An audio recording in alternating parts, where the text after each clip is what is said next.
Janapriya upscale 2 BHK 45 lakhs, 3 BHK 60 lakhs మాత్రమే. సితారా సైనిక్పురి. కానీ ముగ్గురికి సినిమాల్లోకి వెళ్ళాలని ఇంట్రెస్ట్ ఉండిందా ఫస్ట్ నుంచి? ఫస్ట్ మా గోల్ మెయిన్ ఐటమ్ అదే. నేను ఫస్ట్ నుంచి కాదు, నా 3వ క్లాస్ నుంచి నాకు థర్డ్ క్లాసా చెప్పిరా కాదు, థర్డ్ క్లాస్ లో ఎవరికి వస్తుందండి ఆలోచన? ఈ ఆన్సర్ నేను చెప్పను, చాలా సార్లు విన్నాను కదా. నాకు సినిమాలు బాగా ఇంట్రెస్ట్ కాదు నేను చెప్తాను. వీడికి థర్డ్ క్లాస్ నుంచి హీరోయిన్ అవ్వాలనే కోరిక. చూసారు అలా అవుతుందో, చాలా ఇంటర్వ్యూలో చెప్పారు, అందుకే నేను చెప్తాను సార్. అదే నా ఆలోచన అప్పటి నుంచి, నాకు చిన్నప్పటి నుంచి సినిమాలు అంటే ఇష్టం. ఇష్టం ఇష్టం కాదు, అదే నా ప్రపంచం. మీరు ఒక చంద్రముఖిలో మారిపోతున్నారు చెప్తుంటే. అంత ప్యాషన్. సో ఇది ఏంటంటే ఆ రైటింగ్ కూడా అంతే స్ట్రాంగ్ గా రాస్తాను నేను. ఓకే, ఆ స్ట్రాంగ్నెస్ ఉండాలి, క్యారెక్టర్స్ బిహేవియర్ కానీ ఏదైనా కూడా డైలాగ్స్ కూడా అంత క్రిటికల్ గానే రాస్తాను.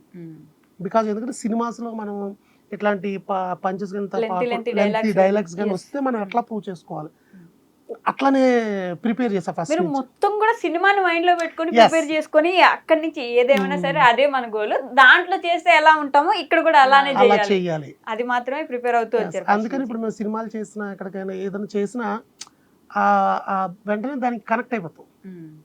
ఆ రైటింగ్, ఇప్పుడు సినిమా రైటింగ్ కొంచెం స్ట్రాంగ్ ఉంటుంది కాబట్టి దానికి ఆ టైమింగ్ అని అది పట్టుకోవడానికి మాకు ఇది హెల్ప్.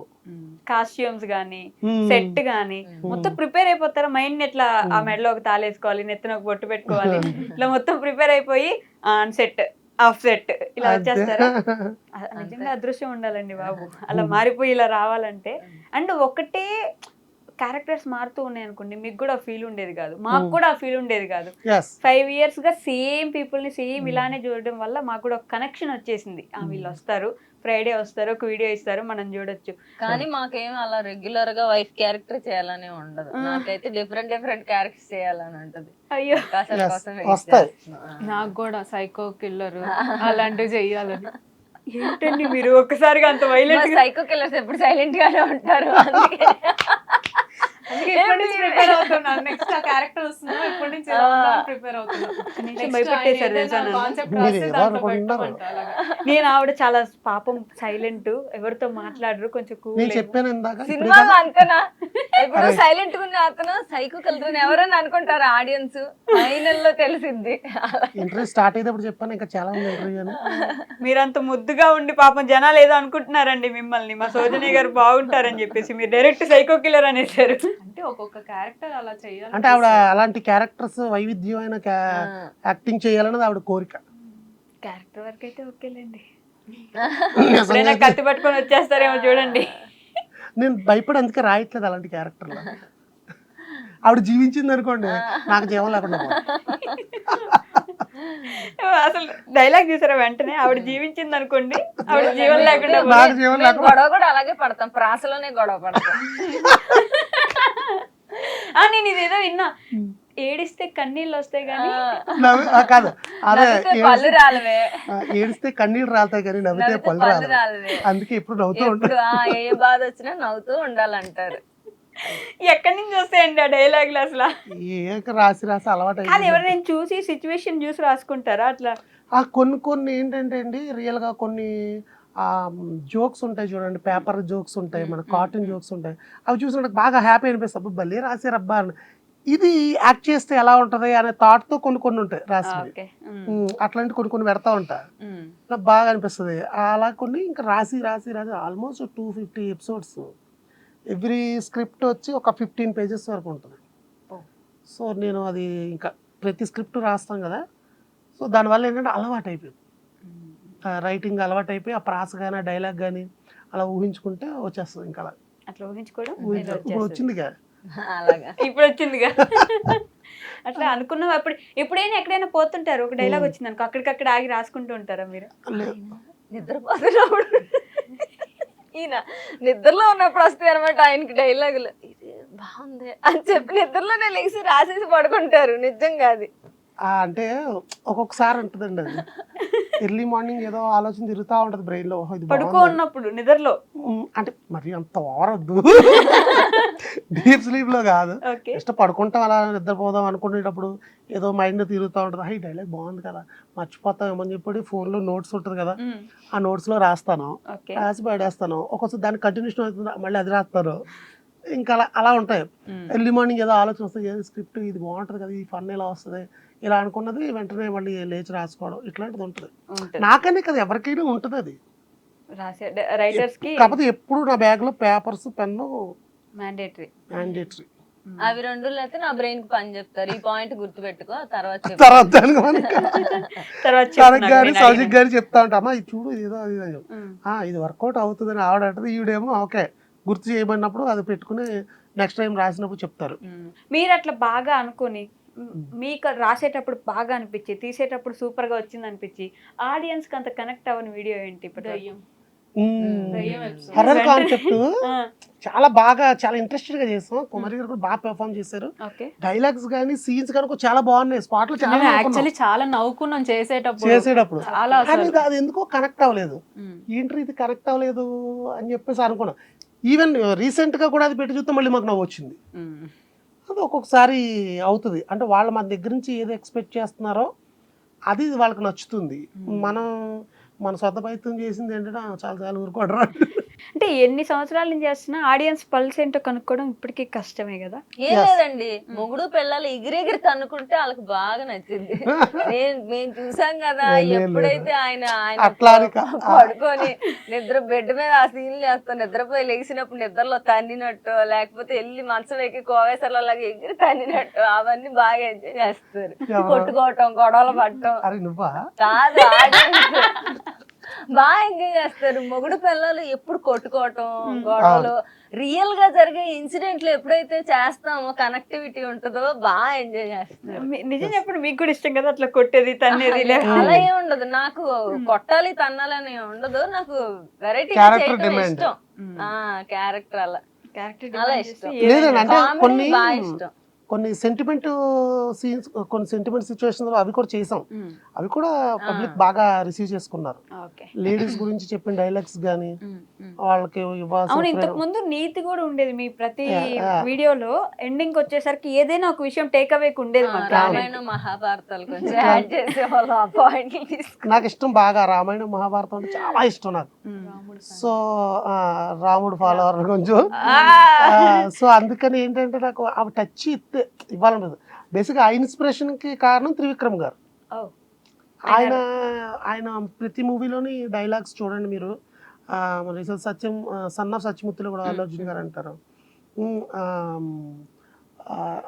ఒకవేళ వాళ్ళు కొట్టుకోకుండా ఉండుంటే పాండవులకు ఈ పాటికి హ్యాపీగా కలిసి అందరూ పార్టీ చేసుకుంటూ ఉండేవాళ్ళు. అలా ఆయన ఏంటంటే దాని అది మార్చి ఇలా ఉంటే బాగుందని వాళ్ళు గుర్తు చేస్తారు.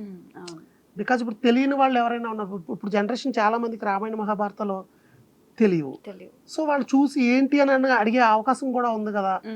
మావి పిల్లలు ఎక్కువ చూస్తారు. సో అలాంటప్పుడు మనం టచ్ చేస్తే దానివల్ల నేను రాసిన దానివల్ల ఏదో పెద్ద వచ్చేస్తుందని కాకపోయినా ఇదేంటి అని క్వశ్చన్ చేయొచ్చు పిల్లలు. అడిగితే పేరెంట్స్ చెప్పడానికి అవకాశం ఉంటుంది. సో అలా ఏదో కొంచెం నాకు సాటిస్ఫాక్షన్ వస్తుంది, రాస్తా ఉంటాను. అవి కూడా కొంచెం ఆ స్క్రిప్ట్కి తగ్గట్టుగా.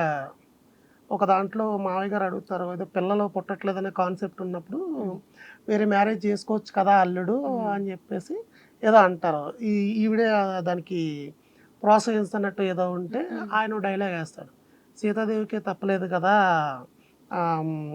అజ్ఞాతవాసం అని చెప్పేసి ఏదో ఉంటే, అరణ్యవాసం తప్పలేదు కదా అని ఉంటే,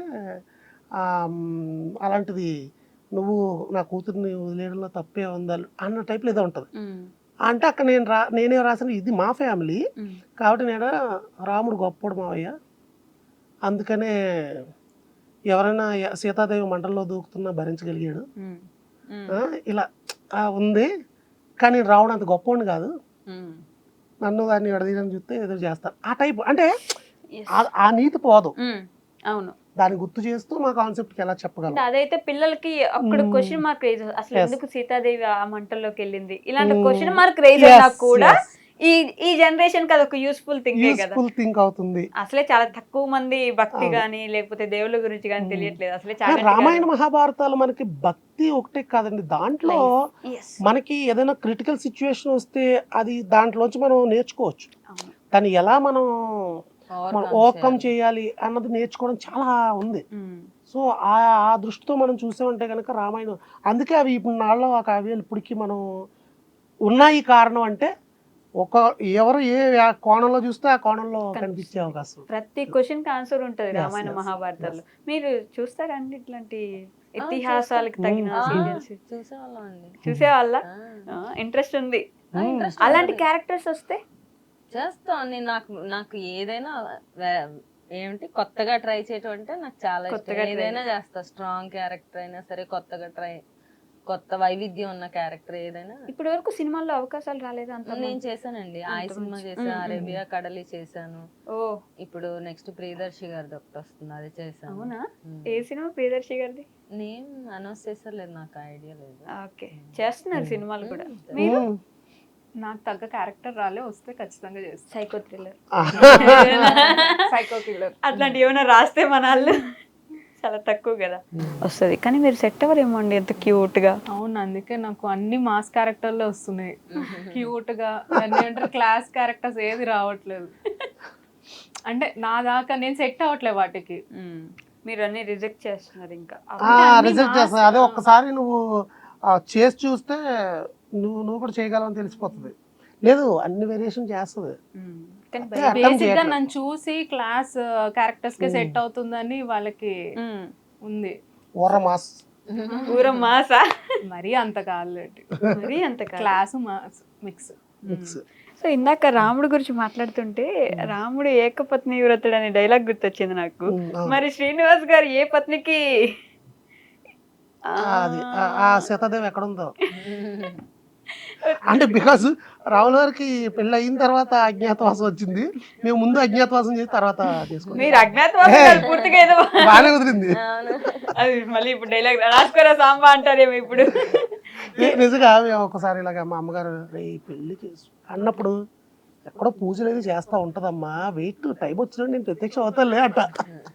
ఇంకా కామెడీ. ఆమె పూజలకు అంత పుణ్యఫలం దక్కిన రోజు అప్పుడు వీళ్ళిద్దరు మీట్ అవుతారు అనమాట. అప్పుడు దాకా కష్టం. అజ్ఞాతవాసమే. ఇద్దరు అజ్ఞాతవాసంలో ఉన్నట్టున్నారండి, అది అంతే మరీ కదా. ఘోరంగా. వాళ్ళ వైఫ్ పేరైతే బిస్కెట్ అని అయితే అందరికి తెలిసింది. సీను పెళ్ళం బిస్కెట్. చిన్నతనం బాలేదు, ఇంకా చిన్నతనం కాదు, అది ఏమంటారు, కుర్రతనం. అంటారు సార్ దీన్ని. మీరు ఖచ్చితంగా అలానే పిలుస్తారు కదండి ఆయనకు ఒకవేళ వైఫ్ వస్తే. లేదా వాళ్ళు అంటా ఉంటారు. ఆయన మాకు పరిచయం చేయడండి. హా, పెళ్ళైనా చెప్పరైనా నేను ఎక్కడ చెడగొడతానా అని.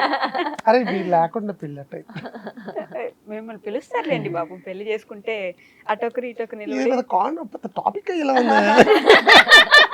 లాస్ట్ కాదు పాప, లాస్ట్ టైం బాగా వైరల్ అయిపోయినట్టున్నారు అయింది కదా కదా, పెళ్లి గురించి మాట్లాడి. ఒక డైలాగ్ ఇంకో డైలాగ్ చెప్పినట్టున్నారు, చెప్తున్నారు. ఇలా వెళ్ళిపోయింది పాపం. ఏం చేస్తాం, తప్పదు. సరే శ్రీనివాస్ గారు, హరా అనేది మీ ఇంటి పేరా అండి? కాదండి, మరి ఏంటది? హర అంటే యాక్చువల్లీ నా పేరు వెంకట శ్రీనివాస్. ఓకే, హా పెట్టుకుంటే బాగుంటుంది అనేది ఒకటి ఉంది. నెక్స్ట్ ఇంకోటి ఏంటంటే నాకు శివుడు అంటే చాలా ఇష్టం. మా అమ్మగారికి నేను పుట్టినప్పుడు వెంకటేశ్వర స్వామి పెట్టాలి అని పెట్టారు. ఇంకా శ్రీనివాసు అన్నది కామన్గా ఉంటే నేమ్ కదా, ఇండస్ట్రీలో సంథింగ్ ఏదో ఒక యాడింగ్ ఉంటే కానీ అది ఒక స్పెషల్ నేమ్ అవ్వదు. అంటే అది కూడా ఏదో గొప్ప కోసం అని కాదు, ఒక ఐడెంటిఫికేషన్ వస్తుంది. సో ఇంకొకటి శ్రీనివాసుడు శివుడు, ఈ రెండు కాంబినేషన్ కూడా బాగుంది కదా. అది నాకు శివుడు అంటే ఇష్టం, వెంకటేశ్వర స్వామి అంటే ఇష్టం. సో అలాగా హా చేరాలి. ఇన్ని కారణాలు ఉండడం వల్ల ఆ హర అనేది యాడ్ చేస్తాను, హర శ్రీనివాస్. ఆయనకి హా కలిసి వచ్చింది కాబట్టి వచ్చామె కూడా హాసిని వచ్చింది. ఏదో హింట్ ఇస్తున్నట్టున్నారే. నువ్వు చెప్పాల్సి నేను చెప్పాను మళ్ళీ. ఎవరండి ఆ హాసిని? పేర్లేండి, అంటే అలా మేబీ హా ఉండొచ్చు కలిసి అన్న. వచ్చింది అంటున్నారు కదా, అప్పుడేమన్నా హా పేరు మీద వస్తారేమో అని అంటున్నారు. అని అంటున్నారు ఆవిడ.